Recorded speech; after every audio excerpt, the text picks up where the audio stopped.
Hello, everyone. Everyone's kind of entering slowly into the Zoom. Welcome to Guardian Australia's first book club of the year on raising girls in a challenging world. I am Steph Harmon. I'm the culture editor at Guardian Australia. I'm just going to be here to introduce our guest today and run everyone through how it works. First up, I want to acknowledge that we're all on Indigenous land. I'm currently working from home on Darwin country in the south coast of New South Wales. I know you'll join me in paying respects to Indigenous elders, past and present, and recognising that this land was never ceded. So first up, a little bit of information about how Australia at Home's excellent Zoom discussions work. Firstly, they are interactive. Don't worry, you're all muted right now. But if you turn your screen to gallery mode on the top right corner, you can turn your cameras on and get a sense of how many people have joined us today.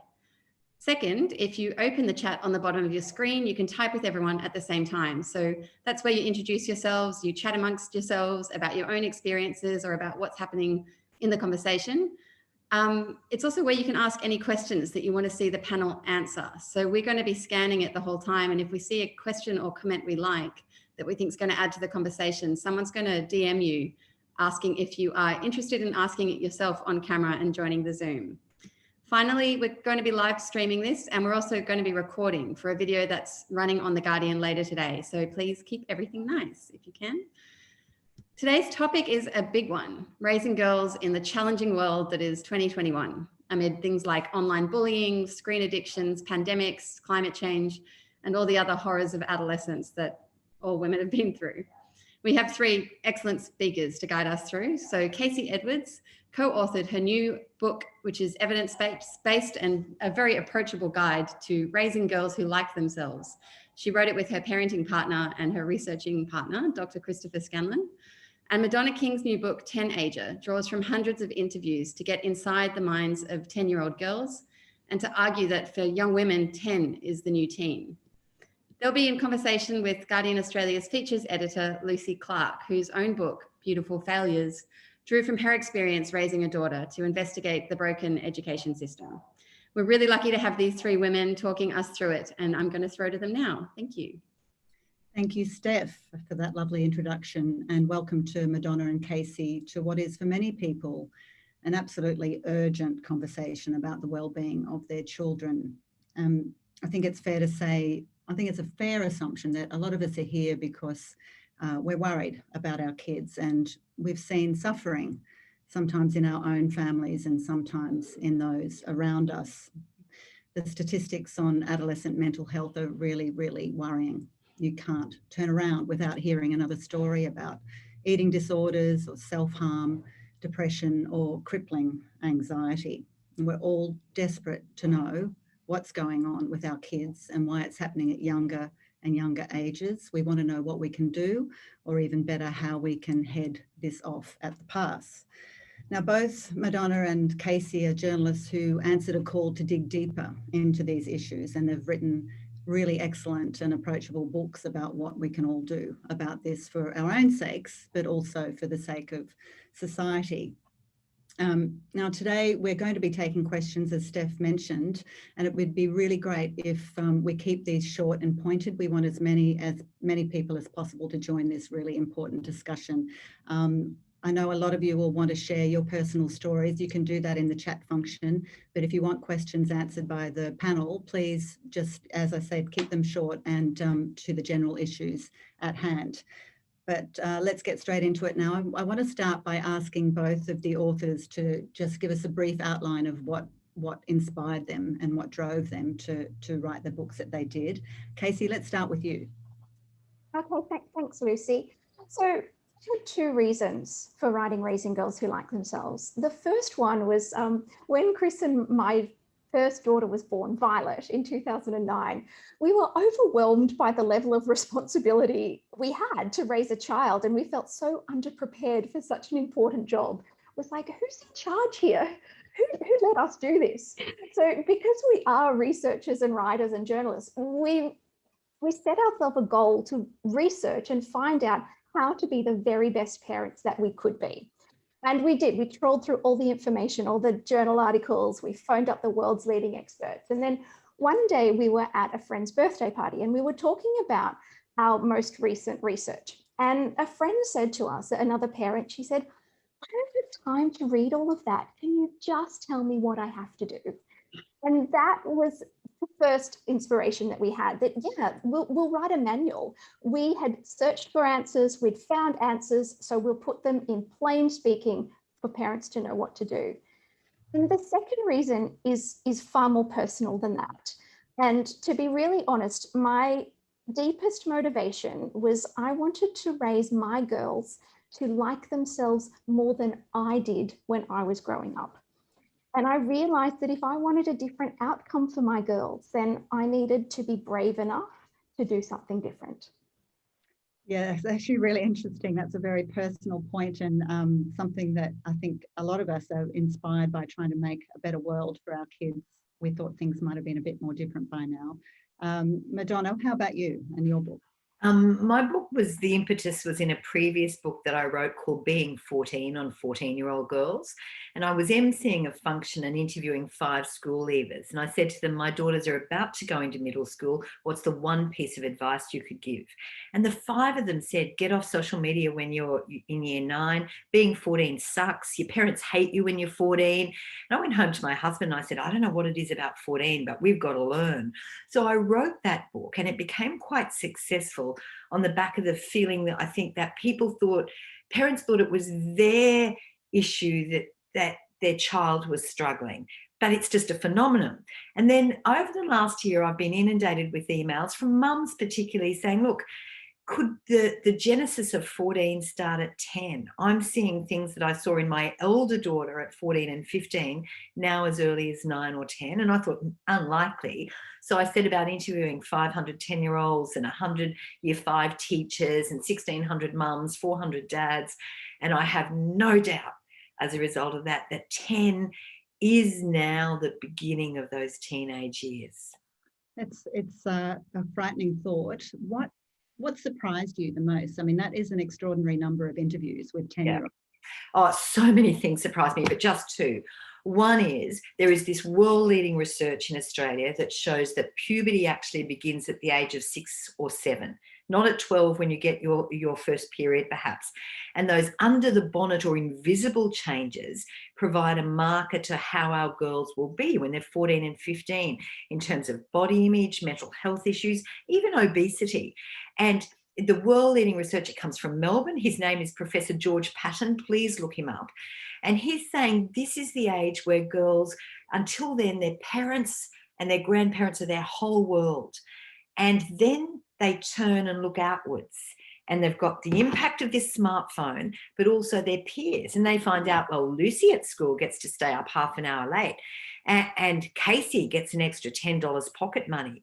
And at that point, they decide who they want to be. And often it's not mum. It may be someone else. And so he says this is the time where it is so important for our girls to have mentors and to consider who they want to be. And the example he gives me is, if you want to create an ash party, you can put a tennis racket in the hands of a 3-year-old and you'll never get one. But if you put it in the hands of someone at 6 or 7 or 8, when they're turning away from their family and looking at who they want to be, do they want to be a good girl or a bad girl? Do they want to work hard or not? Do they want to play sport or not? There's a chance you'll get an ash party. So that puberty discussion I had never thought of, and I wish I'd known. The second thing which made me cry was the number of girls who said to me, oh, look, I'm not a maths girl, or I'm not a science girl, or only 3 more years and I don't have to do science again. And there's this overwhelming push by our girls to put a ceiling on their own potential. And I went to neuroscientists and they said, we don't know what they'll be like as a teenager at 10. So how the hell do they know? And I think that often comes from gendered positions in families, but this pressure girls are putting on, and Lucy, you'll understand this with your fantastic book. But if we're sitting around at school and we're 10 and we get the bottom mark, even in a group of 4 or 5, the message we receive is, I'm dumb. I can't do maths. I can't do this. I'm not going to go into that stream. I'll probably do this stream. And boys don't think like that. Teacher after teacher said to me, they just don't. And we've got to teach our girls to get rid of that ceiling on their potential. And Kasey, is that your experience, and in your research, did you find that as well, that girls are shutting down their potential quite young? Yes, and I think that one of the problems is, as you would know from your research, Lucy, as well, is that everything is measured. You know, in childcare now, a child doesn't play in the sandpit. They are working towards a learning objective. You know, we measure our kids all the time. And also through love and parental anxiety, we are amplifying the problem that's coming from schools. So, you know, someone, you know, a little girl might say, I got, you know, 6 on my spelling test, and mum might say, that's great. What did Sarah get? You know, because everything is measured, everything is comparable now. So our kids work out straight away whether or not they're good or they're not. And what we found and what we do as parents is we spend an awful lot of time talking about the process of learning. You know, that your brain is a muscle and you move your muscles, you know, to lift heavy objects. And the same thing is with your brain. You have to keep practicing, and then you get better at things.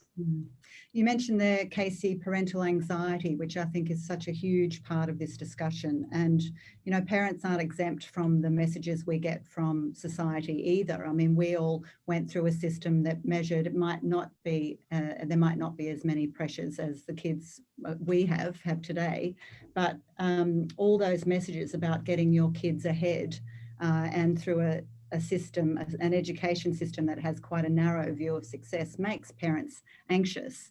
Madonna, what did you learn from parents? You interviewed hundreds of parents as well as kids and teachers.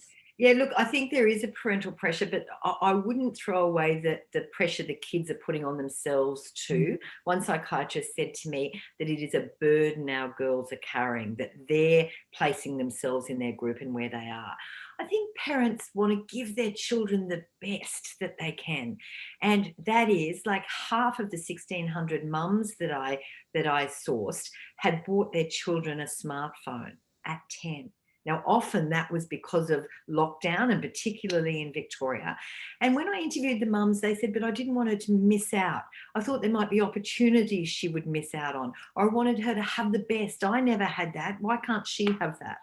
And it's not just the phone, but I think we're scared of them falling. One principal in Sydney told me that when COVID struck, they were having this musical performance. So she wrote to the parents and said, look, you can't come, but we'll live stream it. She found that several parents snuck in a back door and sat in the dark.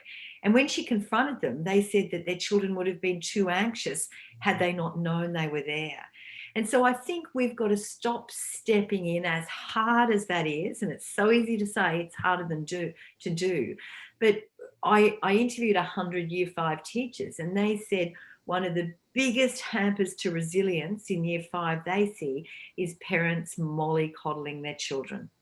And so you've got it from educators, you've got it from specialists, you've got it from everyone. And I think, you know, if in our jobs, everyone listening in their job, we try to adopt best practice. We try to be flexible as disruption hits.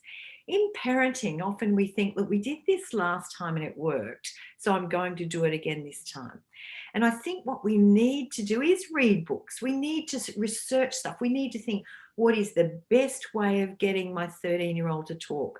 What is the best way of getting my child to like themselves? And I think we do it in other areas of our life, but we seem to think that parenting becomes naturally. And if it did to some of you, good on you, because it certainly didn't to me. And also, not only that, when you have more than one child, what you do for the next child is going to be completely different to what you did for the first child, when it maybe worked and maybe didn't. You mentioned a couple of times now, Madonna, the smartphone, the terrible issues that we all talk about all the time. I think it's probably the one flashpoint that parents are always talking about, smartphones and social media for little kids, little girls in this case. Now, Nicole Clements has a question for the panel, and I think we are going to throw to her. She might not be... Oh, okay. All right. I'll speak up. I didn't realise I'd be called up so quickly. Yeah, look, I think like a lot of parents, we're trying to parent mindfully. And the challenge with that, and my husband and I are both journalists, is to look at the different channels of which our children are communicating, and sometimes we don't have control over. And because what can happen, as many parents know, is that they're often on these devices and they're not fully present. And so you can't have conversations about lots of things, and it becomes a battleground. So how can we control this beast that is social media? Kasey, do you want to answer that first? Yeah, sure. So the first rule is you follow the age recommendations of the apps. A 10-year-old should not be on Instagram. It's not for them. You have to be 13 to be on Instagram. So I think that is the first rule. You follow those guidelines. And when I say that, parents push back and go, yeah, but it's too hard. We can't let them do that. And it's like, yes, we can. That's our job as parents to do that. Secondly, we have to treat our children's social media life as real life. We don't let our 10-year-olds wander through the city alone without us. We're there. And so that doesn't mean that we have to sit next to them all the time and watch what they're doing. We have in our house a rule, no screens in the bedroom. So our kids are around us, so we can hear what's going on. We also are learning the games and the apps that they are using. So we have got on and we played Roblox with our girls during lockdown. So we understood what they were doing and the risks that they were facing. And we did find that their Roblox is not as safe as some parents think it is. There's a setting there that changes it from being reasonably safe to really dangerous. And we wouldn't have known that if we hadn't spent the time to get on and play with our kids. Now, I know that we are busy and that it's just another thing that we can do that, good parents are supposed to do. But if you need, half an hour to make the work call, then let them watch, ABC for Kids. But when they're actually interacting with people, essentially walking down a street, then you need to be present. Kasey, when kids get a little bit older, they get a little bit more rebellious. What do parents do? And Madonna, you might have something to say about this. That becomes an actual, as I said before, point of real tension, sometimes war within the family household. That they have a right to screen time and you hear so many stories about kids who are in the privacy of their own bedrooms online, and it's a really, really difficult part of the family conversation. What happens then? So I think many of you might not like my response, but we are their parents, and our job is to guide them and to protect them. And, if your daughters are still young, I would say just take bullying out of it for a moment. Two big things that a smartphone does. One is the displacement effect psychologists talk about. What would your daughter be doing if she wasn't on her phone? And I think we should really consider that. The other thing is, overwhelmingly school principals have told me in Ten-Ager that girls have come back from lockdown with absolutely no socialisation skills. They've forgotten to actually talk to someone in person. So we hear the headlines about bullying and all of that, and it is big. 12 and 13-year-olds and half-naked selfies I could talk to for an hour. But it's those things outside bullying too. I think rules are really important, and boundaries are important. So mine, like Kasey, got theirs when they were 14, as they were allowed. And I said to them, all right, here's the phone, here's your password, and every 3 weeks I'm going to pour myself a very big glass of rosé when you go to bed, and I'm going to sit down and I'm going to go through your phone. I've told them that. I'm not secretly going through it. Mind you, I've got to be really non-judgmental, because some of the stuff that you see, the language that may be used, or when would I intervene? Only if I saw someone's life in danger. But my job is to parent my daughter. So at 18, she is a good civil adult, and to protect her. And so I have rules around the number of Instagram followers they can have. They could have 15, then 6 months later they could have 30. They have to know that person and be willing to say hello to them in real life. So we went shopping at Woolworths not long ago, and someone turned to my eldest and said, oh, hi, Maddie. And my daughter just put her head down, and I said, who was that? And she said, oh, a friend on Instagram. And I said, no, she's not. Get it out. You're taking her off. And she said, no, I can't do that. I said, if you can't say hello to her in real life, you're certainly not having her a friend. So I know I've been really tough from the beginning, and the horse can have bolted, but there is no one ever who said your child can have a smart device in a bedroom. No one said that ever, ever, ever. And so even if they do now, you can change that rule based on the fact that you've heard Kasey or you know, another expert say it. I've talked too much. Over to you, Kasey. No, that's fine. I've actually got a question about something that you said earlier about mollycoddling from someone who's in the audience today. Florian wants to know, please define what mollycoddling. Where is the boundary between caring and supporting and what you call mollycoddling? Well, if you ask that, I suspect you don't mollycoddle. The stories you hear of parents going up and asking to see an exam result, then taking it to an outside consultant. People who put in a complaint when their child's not made the Year 7 prefix. Our children have to fail to learn to succeed. And some principals said to me that our girls, we keep saying, we even say to our kids when we get home, are you happy? Did you have a happy day? Where she says, so the expectation is that kids have to be happy all the time. They don't. We should be happy overall. And sometimes the level of discomfort is good because we learn to deal with that and we achieve out of it. And so where's that line? It's in letting them fail without danger. It's in letting them cry. It's in letting them pick their own friends. It's in letting them make mistakes and being there in a non-judgmental way to say, look, how would you do that better? And this is a sexist thing I'm about to say, but I found it overwhelmingly in my book. Girls often feel dad is better at that because he doesn't jump in and fix the problem. One 14-year-old drew me a picture and she said, Dad will say, here's my problem, fight with Lucy. Well, option 1, get off your phone, go and apologise, find new friends. And she gets to decide. Whereas mum might be more likely to say, and I know it's a generalisation, she might be more likely to say, now, well, what did you say to Lucy first? Now, did Lucy jump in? Did Lucy tell those other girls not to talk to you? And all the advice in the world is let them work that out, give them the options and empower them to make the decision, even if it's a mistake. I hope that answers it. I think it does. Kasey, I want to go back to something you said in your introduction, which was one of the motivations for you writing your book about self-esteem and girls. And it's about body image. And I think all of us, you know, certainly when I was a teenager, we had so many body image issues in my friendship group that 30 years later, when I had children, I really believed it would be different for my daughter. It's not. And things have not changed. What's going on here? Okay, so the first thing I want to say is that while social media and smartphones are a problem, as we've just discussed, it is a mistake to think that they are the only problem, because we like to just hate on smartphones and not look at what else is going on. Now, these problems are broader and they're starting much younger. So, for example, we heard 4 separate parents tell us the same story of their 6- and 7-year-old daughters wanting to slice off the rolls on her stomach with scissors. You know, it absolutely breaks my heart that these little girls want to hack into themselves like this. Now, they are not on social media, right? They don't have Instagram accounts.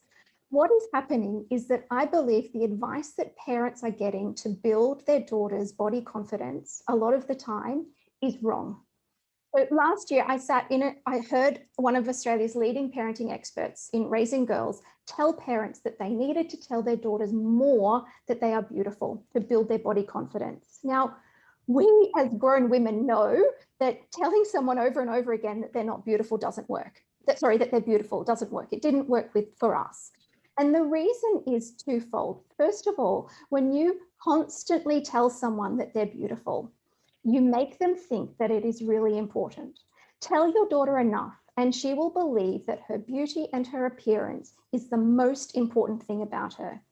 At the same time, she is growing up in a world where no one is ever beautiful enough. Nobody can win the beauty game in today's society. So we are setting our girls up to fail at the thing that they believe defines them in the world. And so what we need to do and get in as early as possible before these problems start is to reduce the importance of beauty in our girls' lives. And so what we do as a family, we don't talk about our daughter's beauty. Now, they know that we think that they're beautiful. Don't never say it, because then they'll wonder, why you never mention it. But our girls know that if we wrote a list of all the things that we loved and admired and valued in them, their beauty is not even on the list. It's just not something we care about. Now, that's them. We also need to stop talking about other people's appearance. We have this culture, women have been raised from their mothers and their mothers before them, that we talk about women's bodies, fat chat, losing weight, gaining weight, etc. Now, our girls are listening. They are quite literally learning at our knee the language of body hatred. And we need to stop that. We need to say, this stops with me. They are not going to learn this from my mouth. And we have had to have extremely difficult conversations with people in our family. My mum in particular, she believes that complimenting someone on their weight is the highest form of compliment, and she does not see that it is a problem at all. But I've had to say to her, you don't have to agree with me. You just have to respect my wishes. Do not talk about how bodies appear in front of my girls. And in our book, we talk about parents being brave, and that's what we really need to be, because having that conversation is not for the faint-hearted.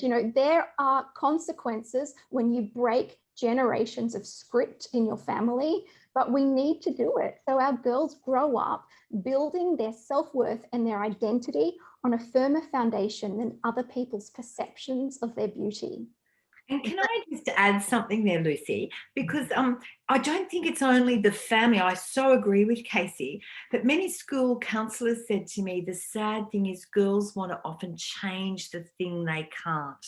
So the colour of their hair, being tall was something really bad in their eyes because they didn't fit in. They want to be like everyone else. And to add to Kasey's wonderful advice, I would say that they're seeing all these messages online where they believe these doctored pictures are real. That the picture of a model on the front page of a magazine is changed 40 times before she appears on a magazine, 40. And the antidote to that has to be real people, an aunt or a cousin or a lady down the road or the netball coach, like real people who look real. And I think with both of those, they're more likely to see that they are enough as they are. Now, both of you write in your books a lot about friendships and girls and their relationships that they make at school and in friendship groups. We've got a question from an audience member. Quinn has something for you, Madonna.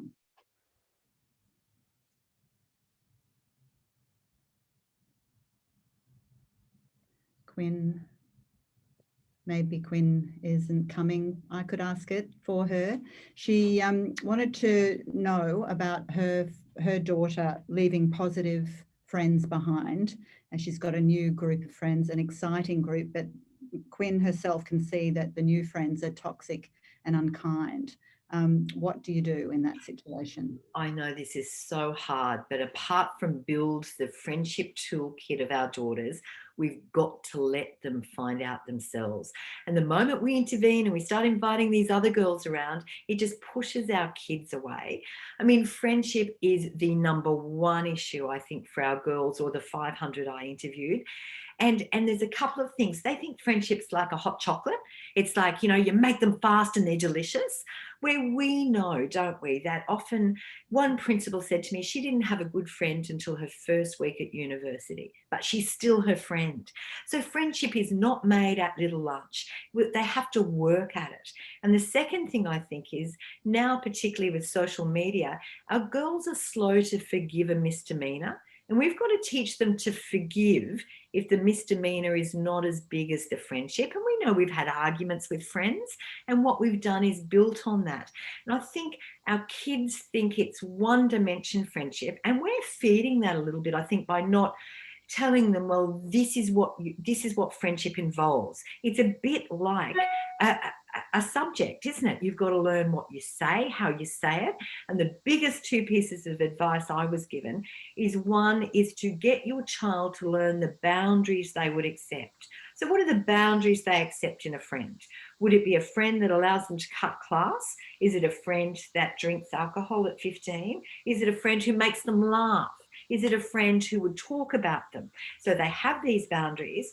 And then as parents, we teach them to articulate that. And Rebecca Sparrow, a beautiful author, says they don't just automatically have the words. You've got to actually teach them the words. You've got to role model at home and say, now, if Lucy says this at little lunch, how would you respond? What would be a clever way of responding? And so that they've tested those conversations before they get to the tricky times at school, if that makes sense. Kasey, you write also about how to foster the idea of healthy relationships in girls. What's your advice here? So I agree with Madonna. Friendship skills are skills. And we can get ahead of the game of these friendship problems, which can become really big problems for girls, by helping them learn friendship skills. And one of the things is to learn what actually is a good friend, and there's a list of criteria that you can go through. A good friend keeps your secrets. A good friend is where you belong rather than fit in.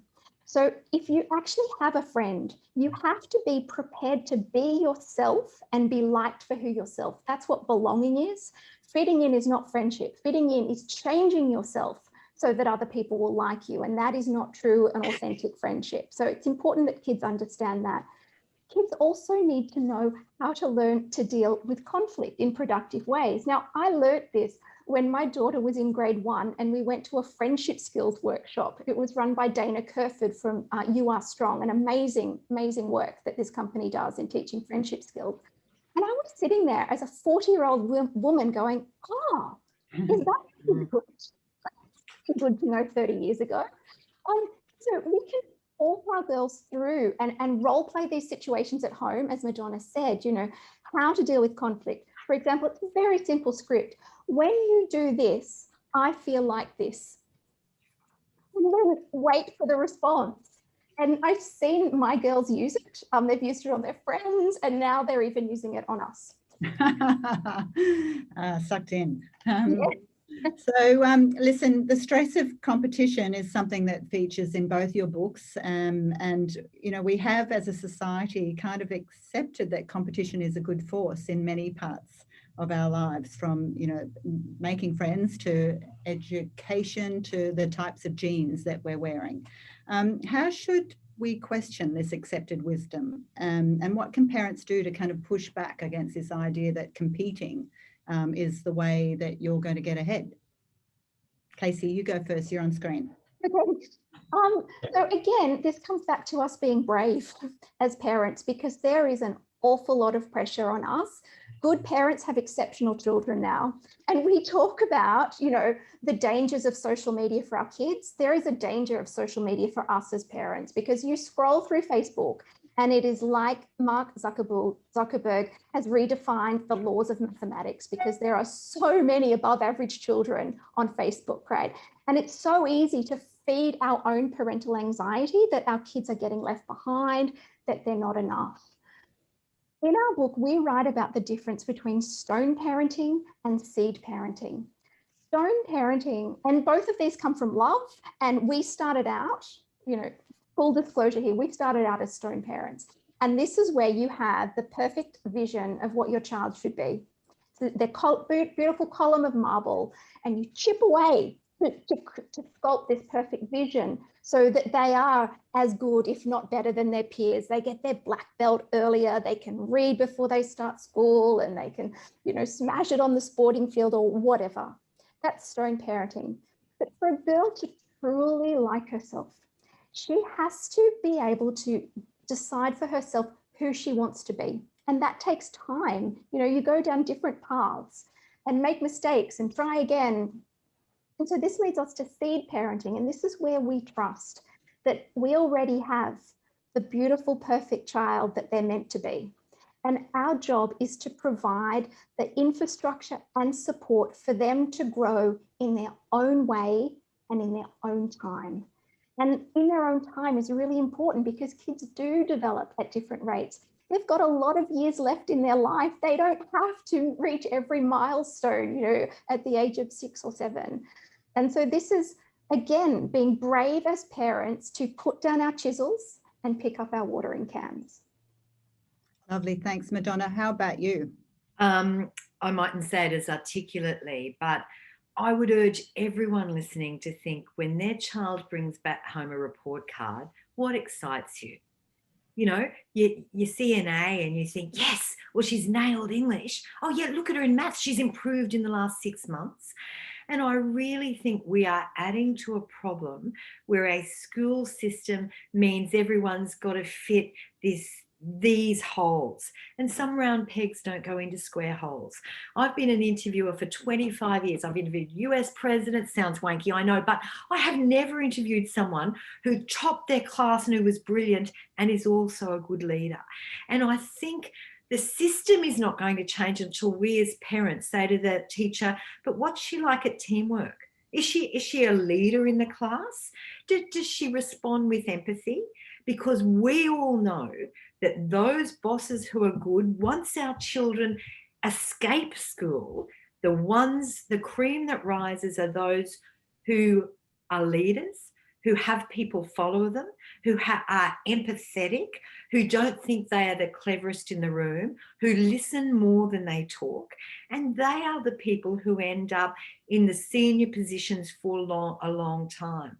So if that's what we want of our children, shouldn't we then be putting more emphasis on who are they going to be in terms of a whole person?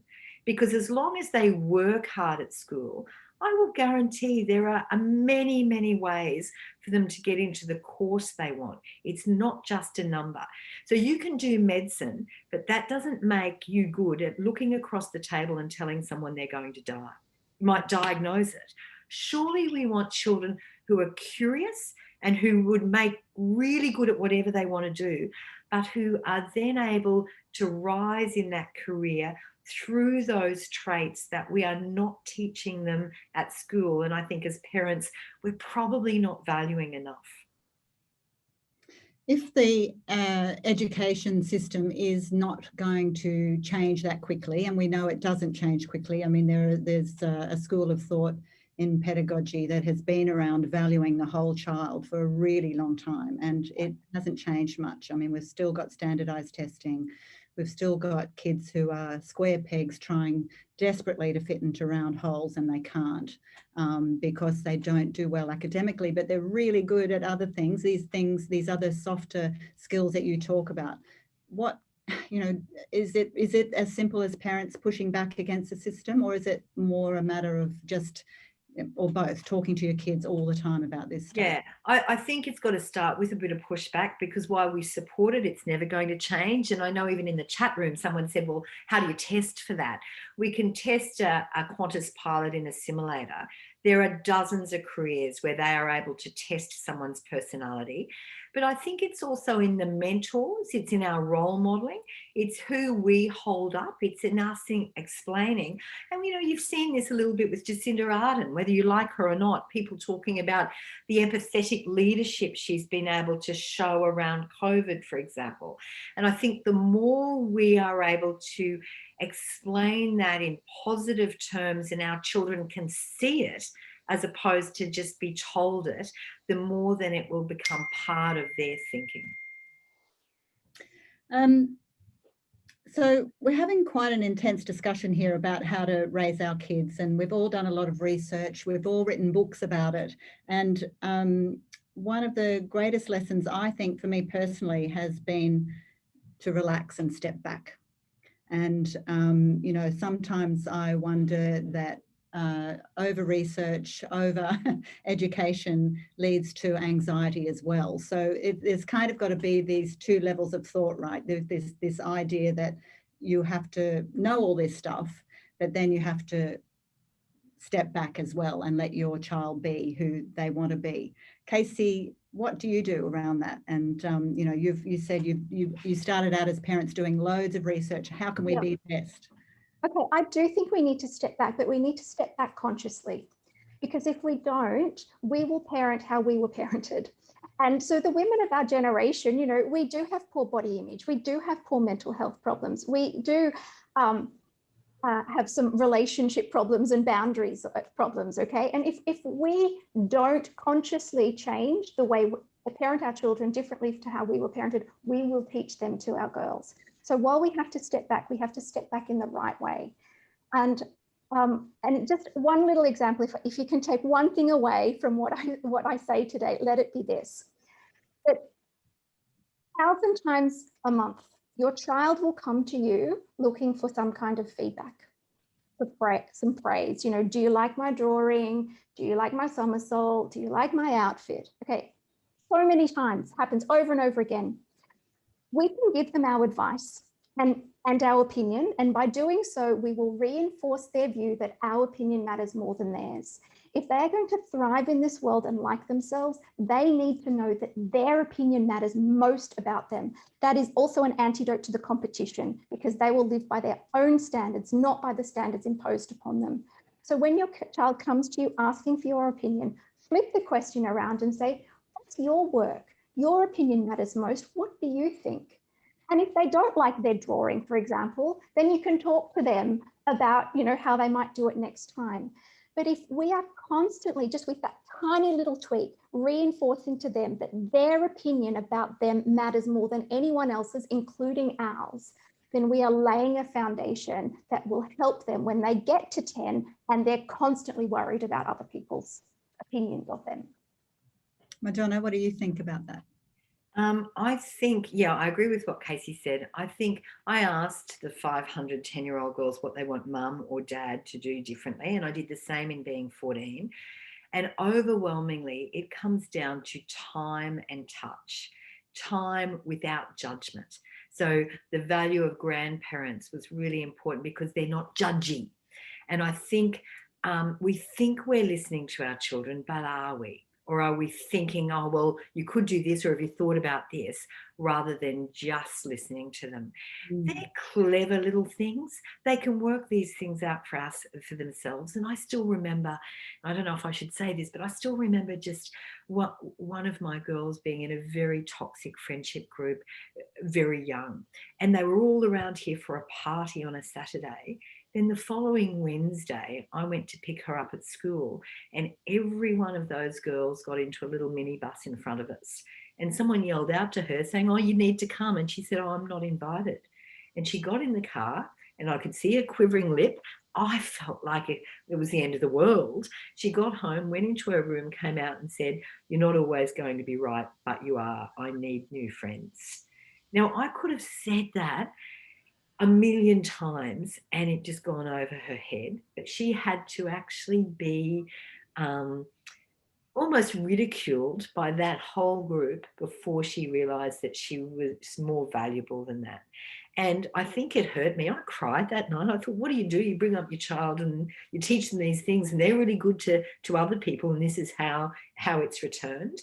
And I think that thing of just listening. And when I wrote being 14, I came home and I said to my 14-year-old, I listen to you, don't I, Matt? And she went, no. I said, what? I've just written a book about this. And she said, you are, but you're making the lunch, or you're washing up, or you're making dinner. And I'm thinking, well, who the hell else is going to do that? But in her view, listening is stopping and just looking at her and doing it. And I'm lucky I've got one who does talk like that. If you've got a non-talker, it's a lot more difficult, and you've got to find the place, I would suggest the car, where they're more likely to open up. So my overriding thing is the things that they want are things that don't cost a cent. They're the things of the hug, or going for a milkshake, or just spending time with them. If it's a 15-year-old, to stay up while they're doing their assignment just in the next room so they know someone's up. They've got to know we're a backstop. And I think often we've got to stay as that backstop and let them discover what's right on their own journey. You two have both got really excellent advice on these issues. There's a lot of chat going on in the chat room about leadership after you brought that up, Madonna. Yeah. And people saying, I'm not sure we should be aiming to raise leaders. Is this a natural skill? Can I jump in? Absolutely. And I haven't explained that very well. What I'm saying is those who do become leaders, it's not on the back of a high ATAR. It's on the back of those personality traits.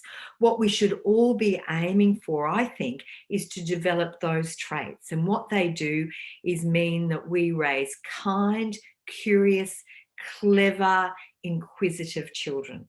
And I think we're all in that together. What I'm saying is a number on a page doesn't determine their trajectory, but those attributes do. And not only leadership, but I mean happiness in life, choosing a partner, deciding to go for health checkups, working out friendships. All those other issues come from being able to look through a prism of other people and not always themselves or a number on a page. So how many teachers did you actually interview, Madonna? I are 500 year 5 teachers. Right. And what they see in their class, I guess. And so tell me your qualitative takeout from what it was they were most worried about. I hope one's not listening and I've got this wrong, but I reckon 100% of them, 100 of them said the thing they most want more of is self-confidence. They want them to believe in themselves, to believe they're enough, to have a go, to know that they'll be all right. And it came down to some of those issues Kasey's been addressing too, of self-confidence. I think that, they explained the kids that have grit and resilience are those where mum and dad haven't just caught them before their fall, but they're kids who have had to do things by themselves. Rural kids stood out as higher resilient than metropolitan kids. Kids who have had a childhood disease, and I was pointed to kids' cancer wards, and the resilience and grit those survivors then show as teenagers. And I think the other thing is music. The importance of music came out quite strongly. Structured music programs actually help a girl's regulation, that self-regulation, that ability to hold in tears is a big marker of success. And perhaps up to 30% of our children struggle with that, but it can be taught. And all of it comes down, I think, to allowing them that bit of independence, allowing them to make the decisions, as Kasey says, and being ready to guide them if we know it's wrong. Kasey, your whole book is basically an answer to those teachers' worry about self-confidence. It is about, raising girls with self-esteem in a world that tells them that they're flawed.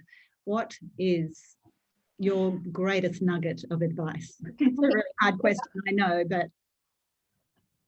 Yeah, 7 qualities that every girl who likes herself must have and how to instill them. But let me just focus on the one that's most relevant to what we're talking about at the moment. And this is mastery and independence. And Chris and I learnt this one the hard way. As first-time parents, we absolutely got this wrong because we are children of the 80s and the self-esteem movement, where we were taught that just telling someone over and over, giving our children word presents, you are awesome, that's great, will give them self-esteem. And we protected our first daughter with, bubble wrapped her and you are awesome, and didn't allow her to struggle. And I'll give you an example of that. When she was at the playground, if she was frustrated, we'd lift her up on the climbing frame, we'd hover around, we'd make sure that, her day at the playground wasn't anything but, exceptional and happy. And then our second daughter came along and a couple of things had changed. By that point, we were well into our research with this book, and we understood that real self-esteem and confidence comes from doing. It comes from mastery. And also we were second-time parents, so we didn't have the time to hover around the way we did the first time. And so our second daughter, she didn't expect us to help her on the playground. Our first daughter would just stand there and put her arms up and look at us. And we realized that we had taught her to be helpless. But then Ivy, I watched her one day struggle to get on this climbing frame, and it was really hard and frustrating, and she tried different ways. And then she got on the top and she turned around, and that look of confidence and self-esteem in her face. I could not have given it to her in any way. You cannot buy it. You cannot gift it. That comes from within. It comes from mastery. And the road to mastery is paved with struggle. And I realized that all those times I thought I was being a good parent by helping my first daughter, I wasn't helping her at all because I was denying her the self-confidence of mastery. So a lot of people in our generation did spend their early childhood years becoming masters because we weren't watched over in the way kids are today. Helicopter parenting was not a thing in the 70s, in my world anyway. But then, you know, when we went into teenagehood, there is a part of adolescence that does involve self-doubt and anxiety and a lack of confidence. And I wonder, and I'd love to hear your thoughts from both of you, is this not just a part of the natural teenage human condition? Self-doubt, questioning oneself, which is self-doubt, obviously, anxiety, awkwardness. Since time immemorial, teenagers have been awkward. Is this not just normal? And is it too much to expect that we're going to have these superhuman teenagers with great self-esteem? I think it is normal, or a part of that trajectory. But the difference, Lucy, is that smartphone, that wallpaper of information where our girls are comparing themselves constantly, thinking these girls are just like me when they're really nothing like them, and they're believing those doctored images of what someone does and how they look, and they, you know, they play the piano, they do this, they do that, and they're judging themselves against that. We didn't have that judgment. When we got home from school, we shut the front door and there was a peace, there was a sense of tranquility, whereas now that's been robbed of our girls, and I think we need to find a way to gift it back to them. That I think that if you said to me, would you rather be an 11, a 12, or 13-year-old now or when I was, I'd pick when I was any day of the week, because I think social media and all of that offers wonderful opportunities. But unless our girls have some real life in terms of mentors and experiences and everything, this just swallows them up. And those issues become bigger and bigger and bigger. Yeah. Kasey? I think that, yeah, it's probably normal for teenagers to be insecure, but I think that we actually spend the first decade of their life laying the seeds for that insecurity.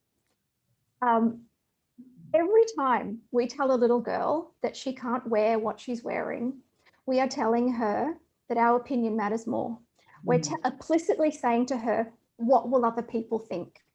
When we force a little girl to give affection, if she doesn't want to, if she does, that's great.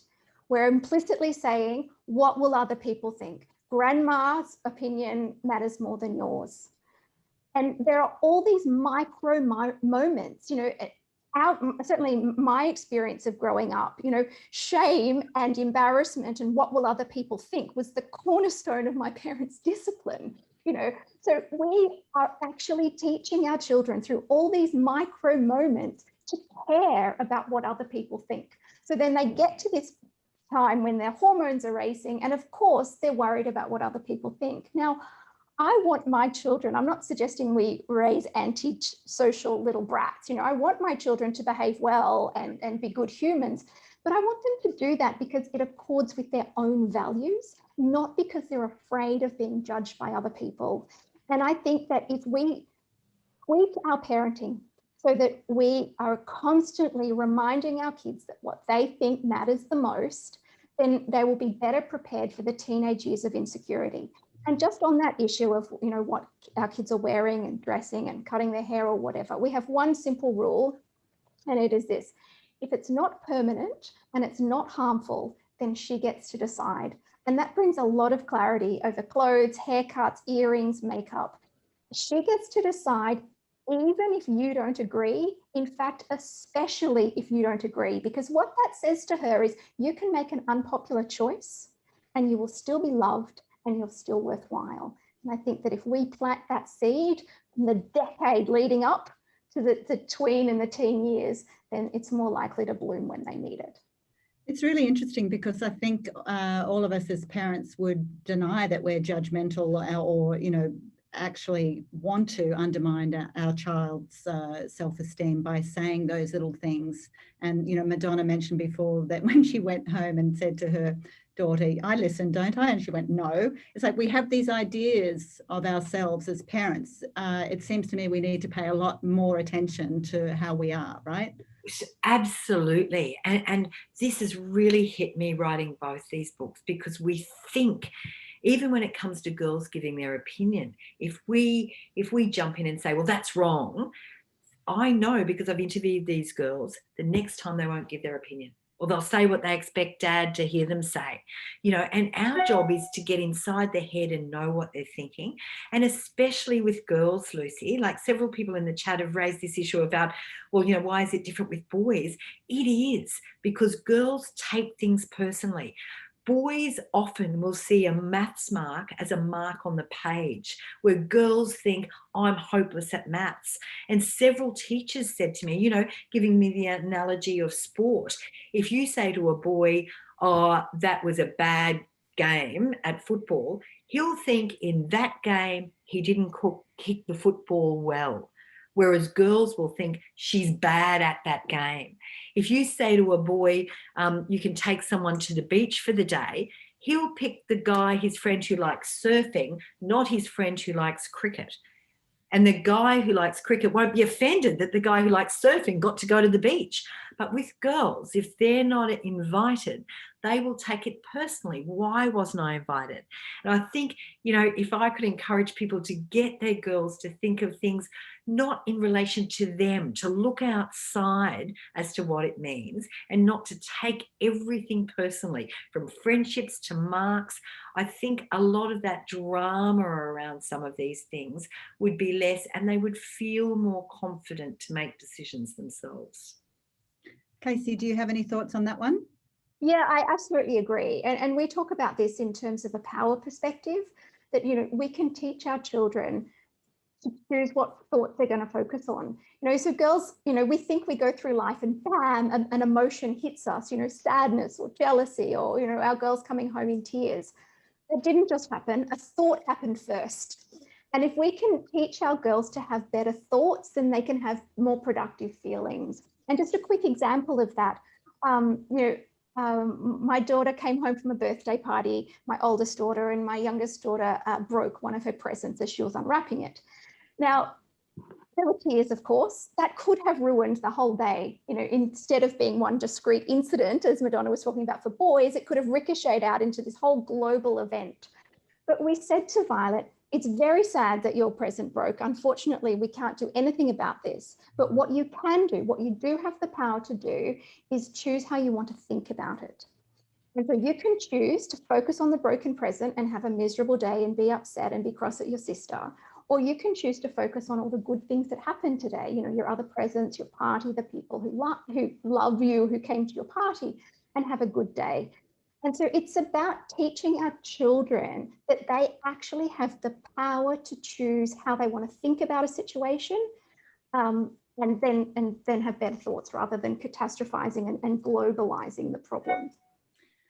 Listen, we're running out of time. I have still got this incredible list of questions that we didn't even get to because this is such a big subject. I guess I want to ask one last thing, which is quite a difficult question, because it is basically, how can we preserve the bubble of childhood for longer? I mean, this is an issue, isn't it? Quick thoughts from both of you. Kasey? I think that we actually need to let our kids be kids. So we really worry about girls growing up too quickly. When we look at the way we overschedule them, when we look at our high expectations we have for them in everything, they have the schedules of grown adults. And what we are doing is denying them the once in a lifetime opportunity to just be kids. So I think that, again, it takes bravery from parents to push back against the pressure of overscheduling, the pressure of competition, and just let our kids play, let them make mistakes, let them get dirty, and let them experience a full rounded childhood. And Madonna? Just to add to that, take that phone. If you haven't given them a phone, don't yet, delay the introduction. And if you have, make sure you have time without it, because it is making our young girls older a hell of a lot quicker than we were. They don't need it. And so I think if you can delay introduction or put as many boundaries around its use, and then do what you would do if you didn't have a phone. And that may be go camping or go for a walk, do those things where actually think, what would my daughter be doing if she wasn't on a phone, and then encourage her to do that. Lovely. You two have been amazing. I heartily endorse the idea that everyone listening should go and buy these 2 books. They're incredibly helpful and informative. So thanks very much, Madonna and Kasey. Over to you, Steph.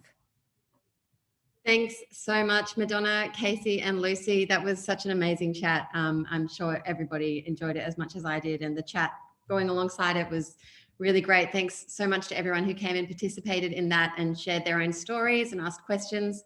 We do this monthly. We are currently locking in next month's guest, but stay tuned to The Guardian to find out who it will be. Australia at Home hosted us today. They're sponsored by Essential Media, Principal Co, the Centre for Australian Progress, the Community Council of Australia, and of course, Guardian Australia. Next Friday, they've got Tech Talk, and then they're doing Denise Shrivel's Ozpol sessions on the first Friday of each month, which are great as well. Thanks so much for coming, everyone, particularly to our speakers. Have a wonderful weekend. Thank you. Thanks. Bye.